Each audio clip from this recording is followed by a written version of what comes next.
you hear me? Yeah, right. So, okay. So first of all, we use one sentence to summarize our business. We're just trying to build a okay. We're just trying to build a e-commerce platform, just for sustainable fashion, just as Zara and H&M is for fast fashion. And then this presentation, we'll tell you why we're doing this, why is it important, and what are we going to do, and how we're going to do things. So our name, Oxyt, O-X-Y-T, Ox, we're not sure of the pronunciation. It comes from the compassion hormone, oxytocin. It's a very famous hormone. So we want to show that compassion is a core value of our brand. So why are we doing this? Because we want to solve problems. And we have problems in the fashion industry and recycling industry, especially in terms of waste. So this leads to social waste. And let's take a look at fashion industry. The fashion industry is a horrible industry, but I don't have time to get into the details. So in Hong Kong, we focus on Hong Kong. In Hong Kong, we throw away 80,000 tons of cloth textiles into our landfills every year. And up north in China, 60 billion RMB worth of textiles and cloth are being thrown away into our landfills. So it's a terrible industry. And what about the recycling industry? It's supposed to be a lot better, but not really, because a lot of books that can be recycled are being thrown away into our landfills.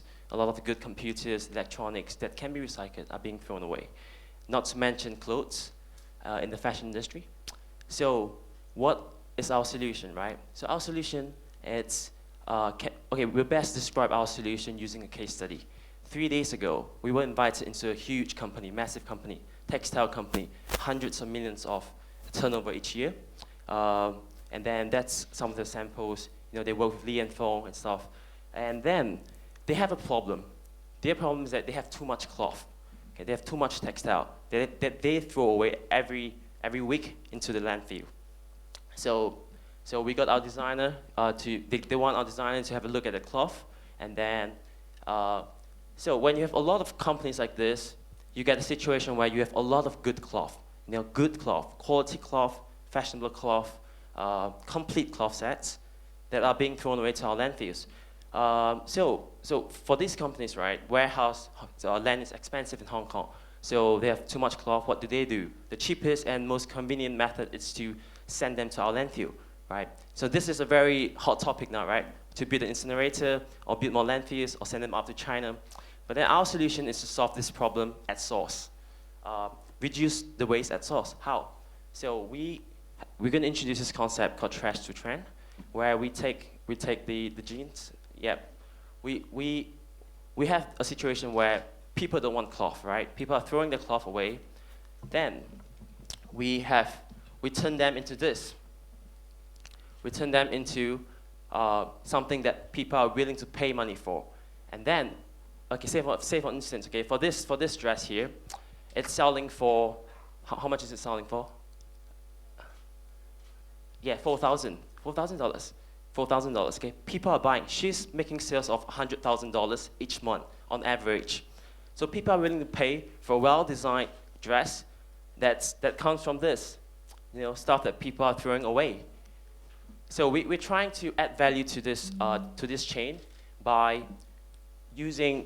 promoting sustainable fashion. So we're gonna have two lines, right? We're gonna have this basic line where it's affordable, attractive, yet sustainable. And we're gonna have a designer line where it's a little bit more expensive, but very attractive, more fashionable, and sustainable. And hopefully, over time, we get the big brands in. Every brand, they have this upcycled series now. Everyone want to look sustainable because it's good for their marketing and their image. So hopefully, they might get interested in this sustainable platform and then put their upcycled stuff onto this platform. So up to this point, I hope everyone is clear what we're doing. Okay, everyone's clear that we're trying to solve this environmental problem where a lot of tons of good cloth of economic value, it's being thrown away to our landfill, which is about to burst. And then we're going to add value by designing and marketing so that we can, and we make money while we save the environment.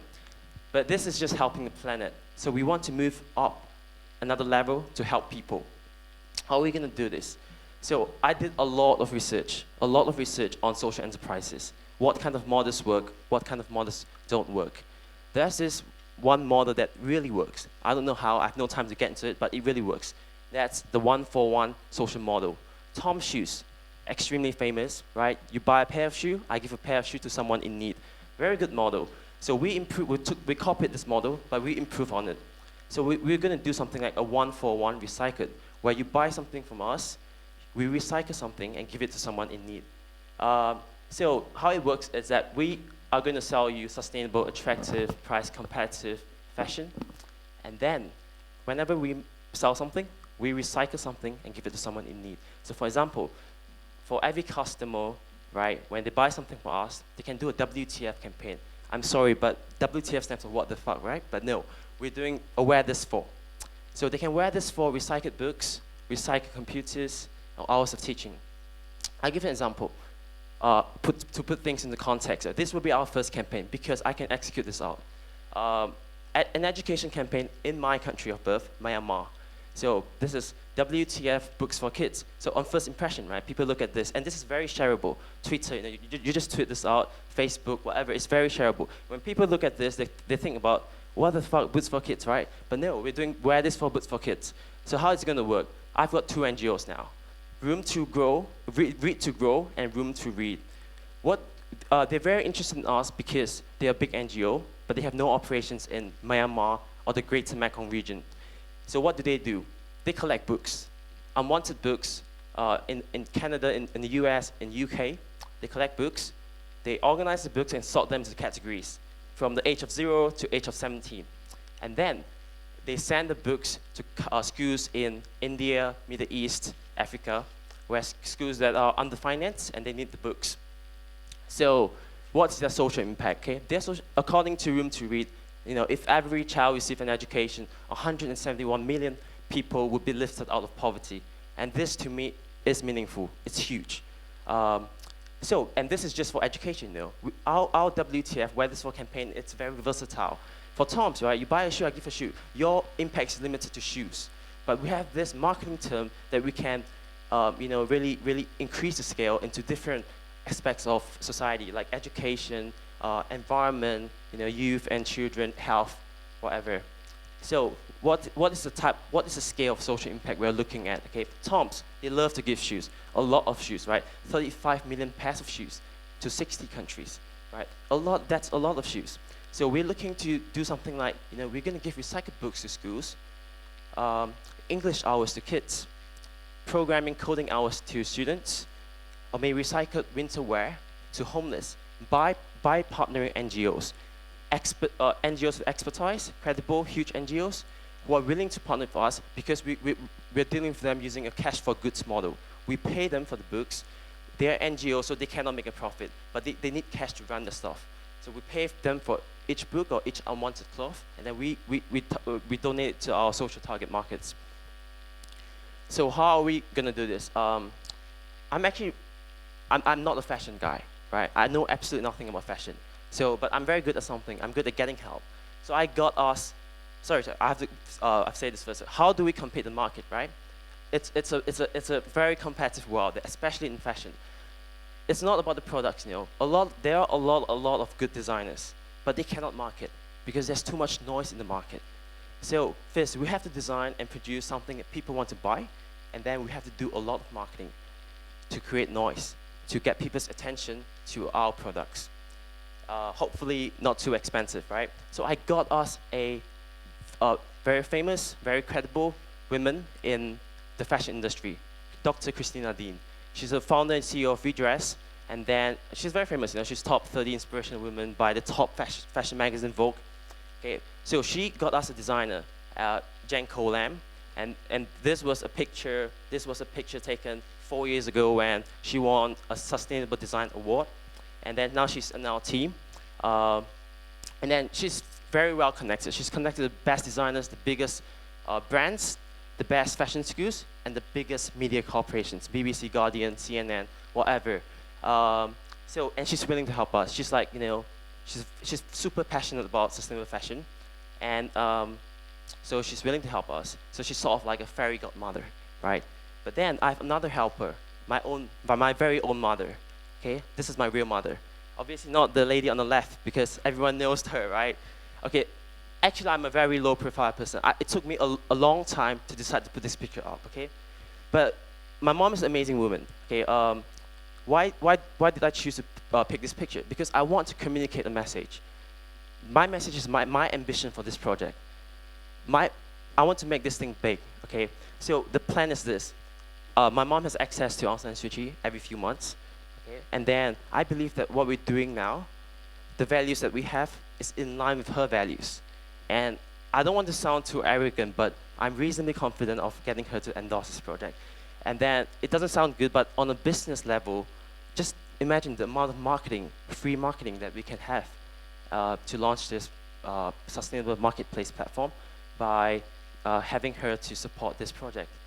And what's more, right? My mom has been supporting schools for many, many years. But she's more focused on water and food. But for me, okay, I'm educated, bored, and it's in the 21st century now.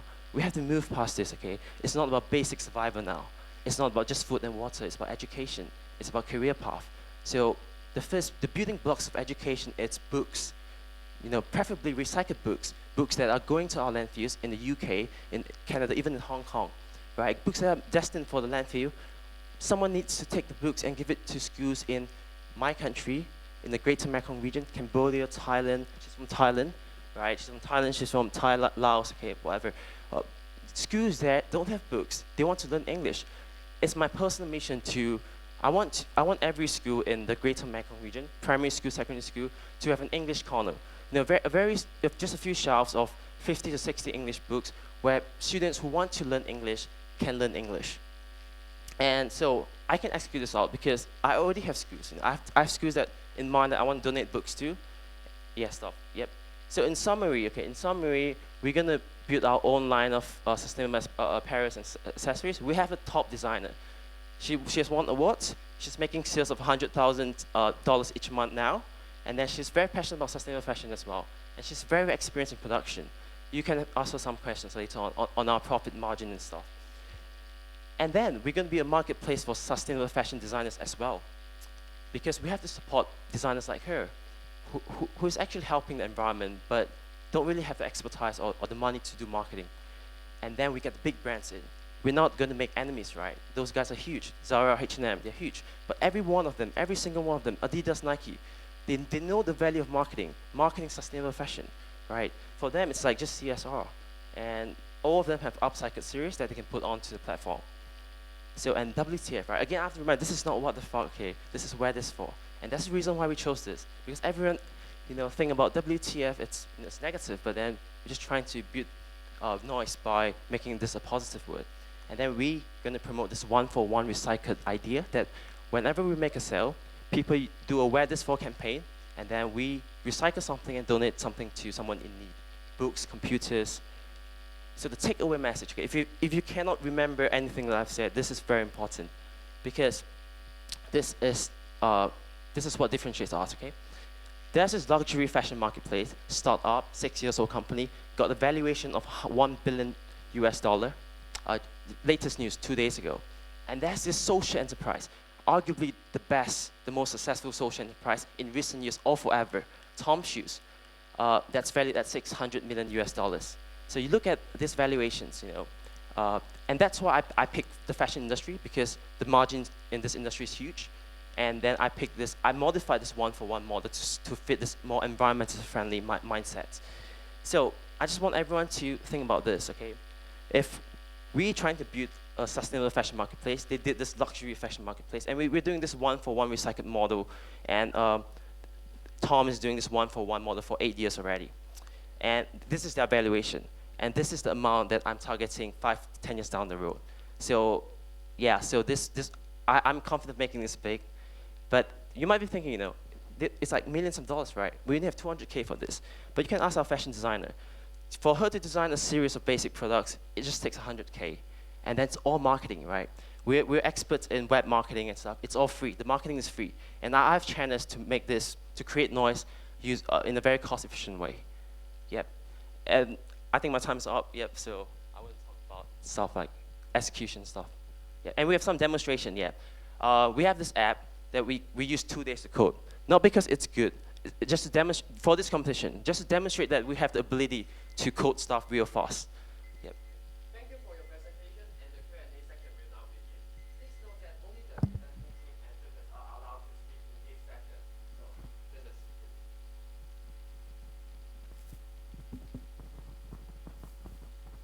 Wow, first impression to me is wow.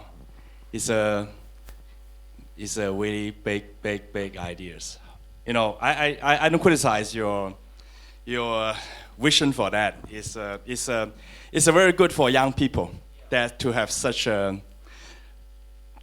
great future vision for that. However, to put into your execution plan, although you don't have time to talk about it, but is it really that easy? You talk about starting with $100,000 just for the designer to design series of stuff. Yes, of course. Yeah, and actually in the beginning I was quite interested about your collecting all those weights like clothes. Yep. It's about to be dumped and you collect it all and for the fashion. That is a very great idea. But when I heard of your presentation, and that wasn't of your project. It's just an introduction. And I thought of like you will be collecting all these stuff and to develop. We will be. Yeah. Look at the companies labeled on the cloth that I gave you. Li and Feng. They have 20 billion worth of trade each year, and then massive companies. Who's going to give us cloth for free, basically, for some, in some condition, CSR and stuff. Yeah. Okay. Even they give you for free for that, but eventually, with your plan so big, it doesn't. I don't think you can collect all these wasted to sustain your business in the future. Yeah. So that's just part of our supply. Right. So basically, our textile supply is not just going to come from them, because how do you define sustainable fashion, right? Organic cotton is sustainable. Zero waste design is sustainable. Waste cloth is upcycling is sustainable. There are many definitions for sustainable, but each and every one helps the environment. So she's a super expert in upcycled fashion design, and it's easy for me to say this, but we're very. That's why I have one concern about it, because eventually, that's what you said. Eventually, the textile, will be newly printed and supplied, right? Not you collect from the waste. But in a business world, if your design, of course, is very popular, you can use all those like textile. But if you put on a business world, you design something, eventually turns out it's not that popular, then actually you guys are making waste again. Exactly. So I trust my designer. I trust her taste. Okay, this is very subjective, but she has proven her worth. She survived for 5 years. She's making sales of $100,000, which is not easy. A lot of designers get out. They just got rid in like days or months. She survived for 5 years, and then we have Christina, super expert in this industry. She recommended me Janko, so I trust him. We always take a leap of faith, because I want to do something, I need help, and I'm not in the fashion industry, so I have to trust people in the fashion industry. Yeah. Can you tell us more about your team? My team. Yeah. The number and expertise of each member, and also the division of responsibilities. Okay, to be honest, I've been doing this project for almost a year now. I've established a huge team. I'm not sure if can you show them the app? Yeah, right. This app took us 2 days to code. We have a team of around 3 to 4 programmers, and then a few 3 to 4 designers. The thing is not about, I can list every one of them, but the thing is that even if we don't have expertise, none of us are fashion designers. I get fashion designers to get interested in this project and get them in. So that's my, because this is going to be a long-term project, 5-10 years. So there's no point in discussing what we have now, because it's always changing. But there's something that's constant is that my ability to find people to get into the team to do stuff. Excuse me, sorry. I think you have not answered my question. Okay, you want to know? Okay, she's in marketing. Okay, she was born in Thailand and Laos, fluent in 5 languages, and then she knows the social market there. And then she's a programmer with 2 websites that attracts thousands of users, students. Okay, it's called mytech.hk and mydsc.hk. And then she's a brand designer. She's the fashion designer. Won a lot of awards. Have a shop in PMQ. Have a design studio. we can do the prototype here. You know, we don't have to. That's why. Okay, our production is going to be prototype in Hong Kong, and she's okay. Just look at the pamphlet, right? It's quite humbling because now only we are thinking about social enterprise now, but she's been doing this for years. She's been employing unemployed sewing ladies who could sew, because 10 years ago there was this fashion industry in Hong Kong, but then they moved up to China, right? So a lot of people became unemployed. She's been doing this for years, employing skilled labor, but they couldn't find a job here. So she's been doing sort of social enterprise for years already. So it's quite humbling. Yep. So we have a huge team. This is just, we only have 1, 2, 3, 4, 5, 6 here, but we have a team of around 12 members in our team, officially. Yeah, he's our team as well. He's a master's in philosophy, designer, programmer, a lot of experience. He coded that thing in 2 days, and that wasn't because we wanted to code it out, because that was a very famous app, Tinder. It's a dating app that got a lot of funding, hundreds of millions of users. We just copied the user friendliness. We copied the interface because we thought swiping left and right, like and dislike, it's really user friendly. So we copied this in 2 days for this competition. Yeah. The kind of raw material you get is like this, right? No. This is just a sample. They have tons and tons of textiles. Okay, but they might be in different colors, they might be very different. So how do you do the mass manufacturing? I understand the problem with upcycling is that it's very difficult to do mass manufacturing. You can do probably a few in a series. Exactly. This is for, we have 2 lines of products, right? One is the designer focus. For designers, basically what they do is that, and they have a lot of cloth. They have enough cloth to do at least a series of products. And then for our designer series, it's probably going to be upcycled. But for our basic line, it's probably going to be stuff like organic cotton. We have factories as well. Factories is a huge source of textiles. Yeah. Can I ask, is your designer a employee or? No, she has her own brand actually. She's her own boss, equity partner now. Do you Equity. pay her salary? No. She's part of the Yeah, she did. Yeah, obviously. She's vested in this. Okay. We are on the same boat, yeah. So you have free material and free designer. Exactly. And we have free programmers and free web marketers. Everything is free. So it's a show-win scenario. No. Not really, because this concept might be too new. But then I think it's worth it to take a risk to try this out. You're talking about an international brand. Where are you Definitely. going to produce the products? China or Mekong region, where all the big guns are manufacturing now. But then we're going to position like stuff like we have textile supplies from factories here, and then we manufacture in the same places as they do. Final question: why do you need our money? This is a good question. Actually, I don't need the money, but it's quite arrogant to say this. But I need to win a competition. Why? Because I'm very motivated. I need to win competitions to motivate my team. And credibility, winning competitions. Okay, actually I have a lot of stuff back behind, okay? But the one thing that I want to focus on is, can we create a site that users trust in 3 seconds? Having this Hong Kong SEC, having this, because we're in the finals of a lot of competitions. Having these names up there, having BBC, CNN, just lets people trust you, because consumers are so skeptical now. There's so much noise in the marketplace, right? So it's credibility. Money cannot buy credibility. Yeah, this is true. How do you plan to share the profit? Oh, okay. This industry is a huge profit margin industry. Okay, what we're talking now, we're selling stuff from $99, right? Actually, the cost is just $20. Including sustainable design, included, okay? Judges, yeah. Anyway, there's a huge margin to do our social stuff. Yeah. Thank you. You can ask me like after this, but then there's too much things to say. I've been working on this for 8 months, so yeah. I'm sorry to interrupt, but it's time. And thank you, Oxyt, and thank you, judges.